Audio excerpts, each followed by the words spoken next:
Welcome, George. Thank you. Happy to be here. George is going to be one of our 32 authors at the Fall Book Festival that's taking place in October of 2025. It's in Greer at their historical Greer Depot. Looking forward to it. It's going to be so much fun. I love this venue. So much history in it. Um, Tell us about your books that you'll be having. Okay. Well, speaking of history, these are historical novels. They're based on a lot of research. The first one I'm going to talk about is I, Jonathan, A Charleston Tale of the Rebellion. And Oh, this was my wife and I took a vacation to Charleston, and I learned things I'd never dreamed of about Charleston, and it started me reading.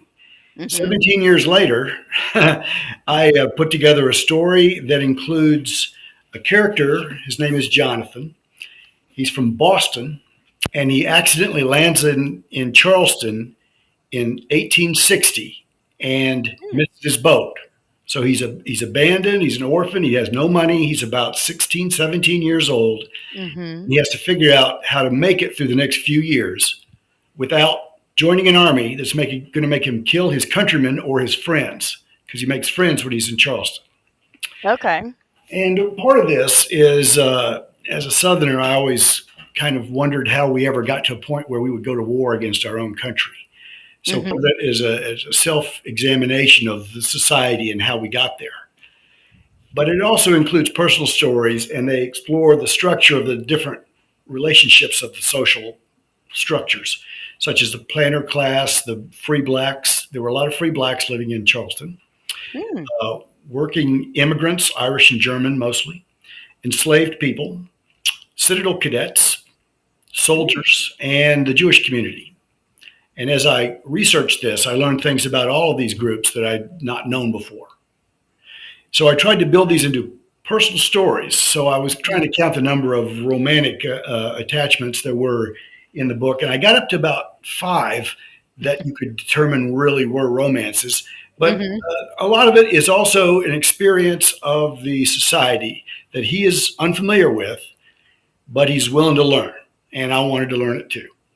So the major themes of this book are duty, loyalty, love, resilience, and that a Mm-hmm. lot of that is acceptance of what is and isn't possible. Oh. What can you do in this world? You can do some things, Mm-hmm. but you can't do everything. And Yeah. you have to learn your limits. You have to learn the limits of society that puts on you. Some of my favorite characters from this book are there's three cadets that swear an oath that they can't break without winning the war. And that didn't go well. So, how do they deal with it? Mm. There's one of them is a glorious hero who becomes the most magnificent hero possible. And of course, he dies at the height of his. Well, I'm not going to give too much away. There's an inventor character. There's a kind of a rogue Mexican character that is only there for a few pages, but what he does creates echoes throughout the rest of the book. Mm. Okay. There's an Irish police officer. He's an American now, but he's born in Ireland. Mm-hmm. There's a Jewish musician and his lover, who's also a musician. A philosopher slave in the mountains of, by the way, in this book, they go through Columbia, through Greenville, Mm. Travelers Rest, on their way to Little Charleston in the mountains, which is what they called that area of the mountains that was colonized by the planters from Okay. Charleston. There's also there's a root doctor, conjure man voodoo kind of a character, Mm-hmm. and there's true lovers too that really make the story. Ah. And in it, he also takes a dash through the Union blockade to Nassau and back, and he meets a female spy in that, which is also one of my favorite characters as well. It includes a plantation party. I guess you have to do that. There's a great fire of Charleston of 1861 that Mm-hmm. destroyed like a third of the downtown area of Charleston, which Oh, I didn't wow. know about until I started reading. And he Mm-hmm. takes this character Jonathan takes part in part of that. And the battles are described of Battery Wagner, which was made famous in the movie Glory, and Mm-hmm. Secessionville, which had they lost that battle, had the Confederates not kept the Federals from moving in, that might have like ended the war 2 years earlier because they would have had access to the rail system. Oh. There's a scene of a secret marriage. There's the blockade running, and there's a trip to the mountains where they find a respite from the war and preparations for war. And I call that chapter "Where Souls Heal."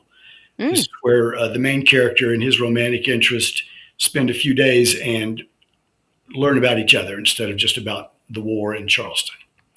So I've tried to make it a entertaining and Mhm. well researched and interesting book. It includes every major event that happened in Charleston in the Civil War. He either Mm. experiences it or it's related to him in close proximity. For instance, the submarine, the Hunley, and Mhm. uh, some of the other elements that may not appear in very many histories.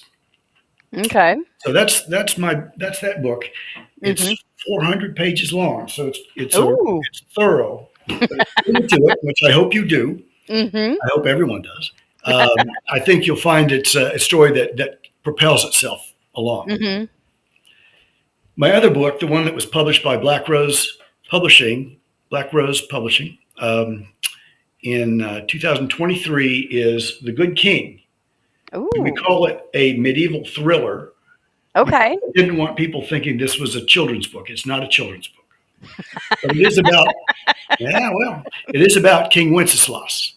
Oh, okay. Okay, Okay. he's the a secondary character in the book. Actually, it's about his brother, his little brother, who became Duke after him. Okay. There's not much history about this period. What there Mhm. is church records, and a lot of it's been enhanced. This is like 10th century Bohemia. This is like the edge of civilization, if you consider the Roman Empire and those types of things civilization. It's about this duke who confesses to his son this great sin he has done in his life, and so he's raising his son to become a church person, a Mhm. priest, so that he can work for his forgiveness. Now, this is a Oh. period in Bohemia that's just coming out of paganism. In Okay. fact, there's a lot of resistance to coming out of paganism. The themes of the book include the basic goodness of some people. Mhm. There's also some evil people. Regardless of religious affiliation, you can still be good. You can still Mhm. basically be good, or you can be bad. Cultural changes of the society that's changing over from a primitive uh, historical folk religion into the uh, the very elaborate religion of the church at the time, Mhm. and the advantages and appeal of a text-based religion that encourages love and peace, and that frankly is appealing to people, especially Mhm. if they're led along the whims of their priest to have something that's written down. It's not just what he says; it's like there it is written, even if they couldn't read Mhm. it for the most part. There's also the processes of the 10th century iron forge, which I had to learn the whole thing. I haven't forged any iron, but I've learned how it's done, and it's quite an involved process, and it was a very important business. And Prague, takes place mostly in Prague, Mhm. now in the Czech Republic. It was also a large and important slave trading center. And what Oh. people would do is what towns would do is they'd get together a raiding party and they go raid another town, capture all Mhm. their people, and sell them off into slavery, those that they didn't want to keep. And this happened over and over. In fact, the word slave is derived from the word Slav. And Oh. there's several slave characters in the book. Um, I hope I've portrayed them realistically. I've had this vetted by um, Peter Kubin, who teaches ecclesiastical history at Charles University in Prague. He's probably the Oh. foremost authority on Wenceslas and his grandmother, Saint Ludmilla, who she's the one that actually first brought Christianity to the area. Hmm. Their mother, who, believe it or not, is named Dragomira. It's actually Drahomira, but I spell it with a G, which is the Polish spelling. It's just more evocative. Mhm. Raises this main character to actually kill his older brother Ooh. so that he could become Duke and give power to her. So that's pretty brutal too. Mhm. When he's finally Duke, he goes through the process of, oh no, what have I done? Yeah. So it's a study of the society becoming Christian from a pagan society, and there are two competing pagan priests who one of them they both later become Christian throughout Hmm. the process.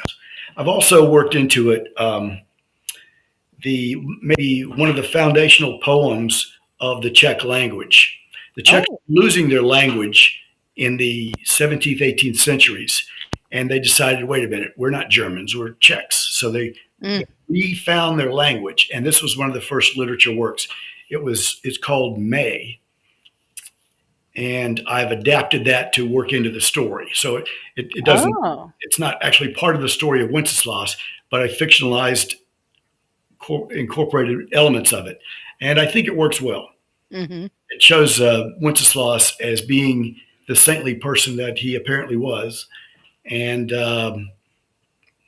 the bad things that can happen to people when they're not protected well enough, I guess. The lives of the saints are there are two saints, Saint Ludmilla and her grandson, Saint Wenceslas. Hmm. Dragomira was Ludmilla's daughter-in-law, and that relationship Oh, okay. worked real well. So, other than that, there's Saint Wenceslas. There's a page of Saint Wenceslas, who Podovin, which is a historical character. All we know is his name, really, and a few stories about him. Uh, an ironworker slave that was taken from a village on a raid and was bought by the good pagan priest, who was also the man that handled the iron production, which has actually happened. Uh, Priests were associated with iron making because it was considered sort of a magic art. Oh, okay. So that is, yeah, that's the Good King, and so it's historically based, but it also uses elements of legend and fiction to sort of tell a story Hmm. about actual people, maybe in a believable form. That's what I should certainly hope for. So, how many pages is that one? That's 140. Oh, okay. So, a Twice. much lighter read than the other one, Well, or at least it's shorter. pretty heavy in some ways, but it's yeah, it's a shorter read. So, what got you into that particular researching Saint Wenceslas and all of that culture? What Well, drew you into that? I grew up in a small town in South Florida, which was a southern town at the time, and I remember hearing the hymn "Good King Wenceslas" when Hmm. I was about 8 years old, and we didn't have snow where I was, so the whole idea of snow deep and crisp and even, oh, that sounds cool. It stayed with me forever, and since then I've Hmm. lived in North Carolina, New Hampshire, and Tennessee, so I know what snow is now. But I felt like I had this on my back. When I finished I Jonathan, I said, "Well, I did it, so let's do another one real fast." So Hmm. as it turns out, it took about 3 years, but it stayed with me, and I wanted to read more about King Hmm. Wenceslas. Who was he? And what I learned was it was not a happy story. He was probably the happiest part of the story, and that's good because he's a saint. But yeah, Okay. So, what do we have next well, that's a big one. In after? in I Jonathan, I tried to look at things like love and duty and honor. And Hmm. in Wenceslas, it was like, how do you deal with something that you're so guilty of? Hmm. These are pretty big things. And so I figured, well, why not go all the way? So the next one is loosely based on elements in the life of my grandfather, who was born on a Oh. farm in Ohio, grew up plowing with horses. He went to work in the oil fields of Texas. This is 1910. Hmm. Then moved to Florida and homesteaded in the Cocoa Beach area Hmm. around 1913. And then worked off his homestead by going to World War One, Mm.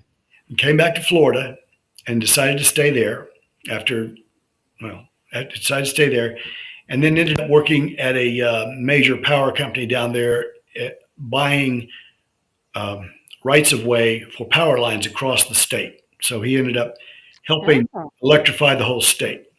Now, during this period, um, the United States was a second rate or third rate power until Teddy Roosevelt, World War One, FDR, Mhm. etc. We ended up going to the moon, and it turns out where he homesteaded is actually where the space shuttle landed. Oh, wow. Yeah, so he's going to see this whole trajectory of the United States coming from here to there, becoming Mhm. the dominant superpower in the world from basically from almost not, well, very little Mhm. to to. I'm also going to show his passage of life. I've written the part already where he's a young teenager, and now Mhm. I've got to write the part where he's a young man going off to the Texas oil fields, which is quite an experience too. I'm doing a lot of Mm. research on this, maybe more than I should. I don't know. I'm learning a lot. And after that, he'll be homesteading in Florida, and so Okay. that'll be. I look forward to that. I may release it in more than one book, more than one Oh, lots of research then if you got to go into 2 books. or three. Ooh. So that's the next one, and I've been working on it for a couple of years so far. I've read probably I don't know 8 books on it so far, different subjects so far. I'm Okay. trying to get this first part of it done. Though that's it's. I've also got to build in. I've got to build in a human interest story. So he's Yeah. met his first love interest, and the next one is going to be. The situation turned out to be my grandmother, actually. So we'll see how that works. But it's not exactly their story because I'm Yeah. gonna, I've got to make it something that the rest of the family won't hate me about. Yeah, that's the thing is that you have to twist it in so that the family it's palatable for the family, but still fictionalized so Yeah, that and everybody else yeah, likes it. and make it interesting. I hope. Yeah. Other than that, I've written one screenplay set about 150 years into the future. It's a science fiction cowboy story, Oh. and have plans for a few other projects that I shouldn't probably talk about until I get started on them. So, So are you a plotter or a pantser? Do you have everything all plotted or well, in both of my historical novels, I had to work within the historical record, so mm, that's a structure of some sort. mhm, I've made it interesting. I hope by kind of jumping from time to time a little bit, mhm, but it's very much structured as the fire of Charleston happened on a certain date, the Battle of mhm. Secessionville, the federal troops occupying the city. So I'm pretty much a planner. Yes. Yeah, it's interesting to interview everybody and see who are the plotters and who are the pantsers that just write whatever comes to mind. Well, it takes a little bit of thought and creativity to figure out how to shoehorn your concept into the historical record and make Mhm. it interesting and believable, which I hope I've done. Yeah. So, what got you into writing in the first place? Is this something that you've always wanted to do and then finally found your topic, or how did that evolve? I wrote a childhood memoir in 2024 about Okay. growing up in my little hometown. It's called Growing Up in Eden, which was this perfect little town in its own way that went through an evolution. When I was born and raised, we were still living in segregation. And then when I was in Mhm. uh, junior high school and high school, we integrated. And my little town had a lot of success in doing that. We Mm. had a structure set up. By the way, that's the subject of a future documentary I'm actually considering doing. I shot a lot of Oh. footage and I'm going to put it together for something. Um, we we actually integrated with almost no incidents. And around us, there were school systems that were shut down. There were towns that had National Guard troops on the streets. Ours Mhm. had none of that. So it inspired me to give a little backward view of a love letter to my hometown, which Oh, is nice. Florida, by the way.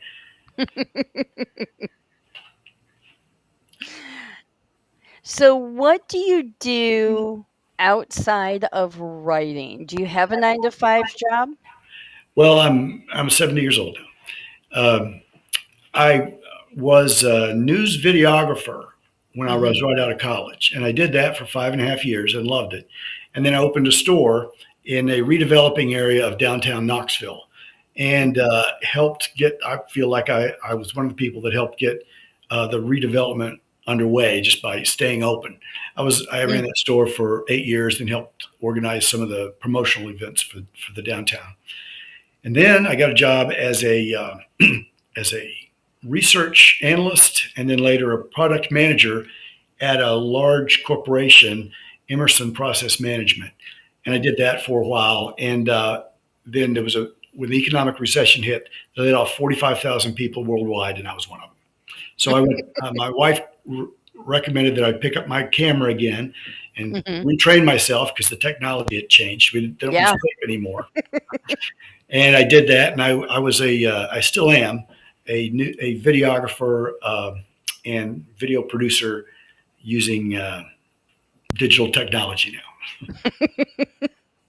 Yeah, things have definitely changed technology wise. I mean, when you look at it from just the 80s till now, we went from the Commodore 64K for computers to now there's AI. Who would have thought? Right, and who knows what will happen next? When I was in TV news, we had a separate pack for our tape and a camera, Hmm. and then they put those together into the Betacam, and that's about when I left. And then Okay. when I came back, nobody uses tape anymore. I mean, I got a camera with the memory chips in it, and the editing is all different too. So Yeah. yeah, but I loved it. So I was already doing pretty well with PowerPoints and it got pretty fancy Hmm. with that. So I converted pretty easily. It was fun, really. It still is. Yeah. PowerPoint is definitely a fun thing, and so is video. So, where do you see the next leg of your life going? I'm planning to continue writing. I've got Hmm. a stage play in mind, two of them Hmm. actually, and an idea for a series of children's books. Oh, So I've got the rest of my life sort of planned out in that regard. I guess we'll see how far I get with it. well, awesome. Well, I'm looking forward to meeting you in person Me in too. Greer this October. Should be a good time. We'll have 31 other authors that are joining us. So All it'll be right. a good time. Yeah, sounds good. Thank you for joining me Well, thank today. you. It's been great. Thanks.